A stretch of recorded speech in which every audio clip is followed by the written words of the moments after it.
Caríssimos alunos, mais uma vez, mais um encontro nosso. E hoje nós continuamos, no capítulo 5, nas páginas, o nosso estudo de hoje vai responder as páginas 197 à página 200. O que nós veremos hoje? Nós falamos na última aula sobre a constituição das primeiras cidades. E hoje nós vamos a um estudo de caso, vamos falar sobre a Mesopotâmia. As primeiras civilizações, a Mesopotâmia. A Mesopotâmia é um território que fica próximo ao Oriente Médio, A Mesopotâmia é uma palavra de origem grega que quer dizer sociedade entre dois rios, terra entre dois rios, Rios Tigres e Rio Eufrates, Mas antes de a gente continuar a falar sobre Mesopotâmia, vou frisar para vocês dois termos importantes. As primeiras sociedades são chamadas de sociedades hidráulicas ou sociedades fluviais. Nós denominamos sociedades fluviais ou hidráulicas aquelas que se desenvolveram próximos aos rios. E os rios foram pontos fundamentais para a fixação dos povos e para o sedentarismo dos mesmos, onde eles desenvolveram graças aos rios sua agricultura e pastoreiro e outras atividades, Entre essas principais civilizações nós temos a Mesopotâmia, que nós vamos ver, que quer dizer terras entre os rios Tigres e Eufrates, o Egito, que tem o Nilo como grande rio, a China, que tem o Rio Amarelo, os hebreus, que é banhado pelo Rio Jordão, e a Índia, que é banhada por dois grandes rios, o Rio Gange e o Rio Indo. Mas nós vamos fixar-se nosso estudo no dia de hoje na Mesopotâmia, nas características gerais da Mesopotâmia, Então, com o aumento do comércio e com a centralização do poder, houve o crescimento das cidades, Hoje a maioria da população do mundo vive em cidades. Nós estamos vendo até essa pandemia, que se espalha pelas cidades. As maiores cidades do mundo antigo cresceram em torno dos rios, por isso civilizações pluviais, o que facilitava o aumento da produção agrícola e o próprio abastecimento de água. Nessa aula de hoje nós vamos estudar as cidades que floresceram na Mesopotâmia, região que corresponde ao atual Irã e Iraque. Repito, a palavra Mesopotâmia vem do grego, que quer dizer terra entre rios. Está localizada entre os rios Tigres e Eufrates, É uma faixa de terra entre esses dois rios. E essa região, rica em petróleo, fica localizada em um ponto de coesão entre a Ásia, a África e a Europa, o qual chamamos de Oriente Médio. Essa região atraiu muitos povos que ali ergueram suas cidades e civilizações prósperas. Entre essas civilizações nós temos os povos sumérios, acádios, amoritas, assírios e caldeus, como a gente pode ver no mapa ao lado. Outro nome importante para aquela região é a chamada de região do Crescente Fértil, Uma região situada do Oriente Médio, conhecida como Crescente Fértil. A Mesopotâmia é chamada pelos historiadores de berço das civilizações. E por que Crescente Fértil? Se repararmos o mapa ao lado, vamos ver que essa região que está grafada aí de verde, ela representa uma lua crescente, Parece até uma lua crescente. E fértil, porque aquela região é próspera para a agricultura, A grande riqueza daquela região é a agricultura. E hoje, o que se encontra de grande riqueza nessa região também vem vem da terra, Que é a questão do petróleo, Por isso essa região muito cobiçada pelos povos do Oriente Médio. A Mesopotâmia era formada por diversos povos, como nós vimos, caldeus, assírios, babilônicos e outros. Porém, com uma organização social, religiosa e política semelhante.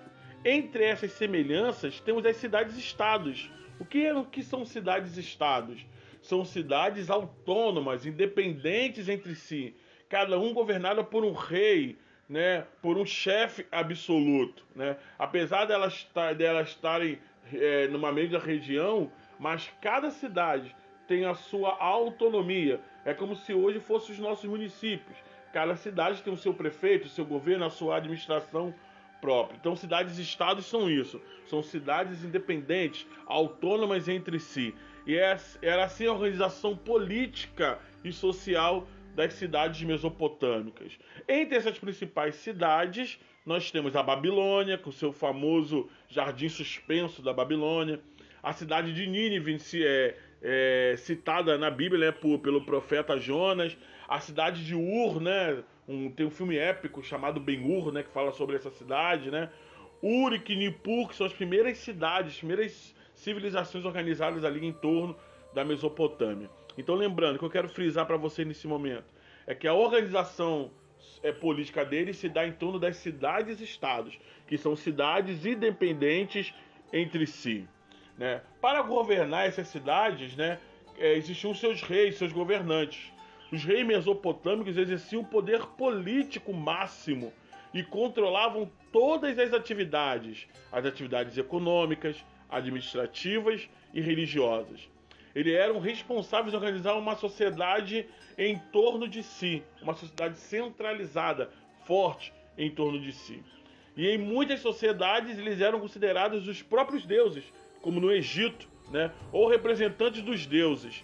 Essas sociedades eram chamadas de sociedades teocráticas, né? Então aqui, o que é a teocracia? É o sistema de governo onde o rei ele é considerado um ser divino ou representa a própria divindade.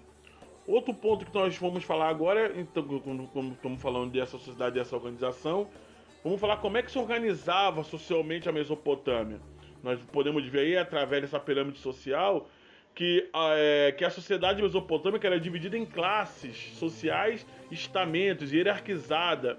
Ou seja, havia diferença de status e tratamento conforme sua profissão, sua riqueza e o seu parentesco. Algumas atividades esperavam respeitos, né? Atividades que eram consideradas importantes, primais para a sociedade, como os escribas, soldados, ferreiros. Outras, porém, eram consideradas inferiores, como agricultores e construtores, como nós temos hoje também na nossa sociedade. Profissões que são consideradas mais importantes e profissões consideradas menos importantes, né? Na Mesopotâmia, costumamos representar essa divisão social através da pirâmide, né? Da pirâmide social, aonde nós temos na parte de cima, em menor quantidade, o rei, e ela vai aumentando a sua base, mostrando a grande quantidade de pessoas que estão nas profissões mais inferiores, como artesãos, camponeses e escravos. Vamos falar agora um pouco sobre a economia mesopotâmica, né? Muito simples. A economia na Mesopotâmia estava frisado em dois pilares: agricultura e comércio, né? Então toda a economia vai desenvolver nesses dois pontos, na agricultura e no comércio. Para a gente começar a encerrar esse nosso assunto, né, vou deixar aqui alguns legados importantes da Mesopotâmia, né, para os nossos dias. De nada valeria estudar essas sociedades se não tivesse deixado nada para a nossa civilização, né, para a nossa contemporaneidade. Entre algumas coisas que eles criaram, que nós utilizamos hoje em dia, por exemplo, a metalurgia em ferro, o calendário com os dias em 24 horas, o relógio de sol e a escrita cuneiforme, que nós já vimos que foi primordial para a mudança do homem da pré-história para a história. Essas realizações destacam-se como grandes contribuições para as sociedades posteriores. Um ponto importante, né, da Mesopotâmia que não podemos deixar de falar também é a sua religiosidade, né? Hoje, no nosso mundo ocidental, nós temos as grandes religiões monoteístas que acreditam em um único Deus, como o cristianismo, o islamismo e o judaísmo. Porém, todavia, contudo, os mesopotâmicos não. Eles eram politeístas, isto é, acreditavam na existência de vários deuses. E na concepção desses povos, os deuses poderiam praticar coisas boas e ruins como os seres humanos. Porém, eles não acreditavam na vida após a morte. Os deuses na Mesopotâmia também representavam elementos da natureza. E diversas cidades possuem seus próprios deuses, né? Lembra que nós falamos? As cidades são independentes entre si, então cada cidade possui também o seu próprio deus. Por exemplo, o deus Marduk, que era protetor da cidade da Babilônia, né? Principalmente no período do rei Hammurabi, em função de domínio dessa cidade sobre a Mesopotâmia, como quando a Babilônia dominou toda a Mesopotâmia, Marduk tornou-se o deus principal de toda a região Outra deusa importante é a deusa Estar. Ela é representada nua e simboliza o poder da natureza e da fertilidade. Os mesopotâmicos também acreditavam na existência de heróis, demônios e gênios. Praticavam adivinhações e magias. E outra característica da religião mesopotâmica, que a religião é o fato de ser antropomórfica. O que é isso, antropomórfica? Os deuses, eles possuíam formas humanas e de animais. Ou possuíam deuses que tenham só forma de animais, ou deuses que tinham as duas formas, corpo de homem e cabeça de animal, ou cabeça de homem e corpo de animal, né? Era essa mistura, né? Os sacerdotes, para os mesopotâmicos, eram aquelas pessoas consideradas especiais, eram intermediários entre os deuses e as pessoas. Por ser especial, eles não precisavam trabalhar no campo, possuíam a função de conduzir a construção de diques e canais de irrigação, né? Então os sacerdotes eram separados, eram exclusivos para fazer ligação entre o homem, entre os homens e os deuses. E os templos eram chamados de zigurates, como nós vamos ver nas nossas gravuras aí. Zigurate era espécie de templo em formato de pirâmide, né? Blocos de terra, blocos de argila, um sobreposto sobre o outro, né? E eles acreditavam que os deuses habitavam essas construções. Beleza, galera? Para a gente finalizar, não vamos esquecer de fazer os nossos exercícios, fazer o capítulo 5 da nossa apostila, o exercício proposto que vai estar para vocês no plural. Beleza? Até a próxima, galera.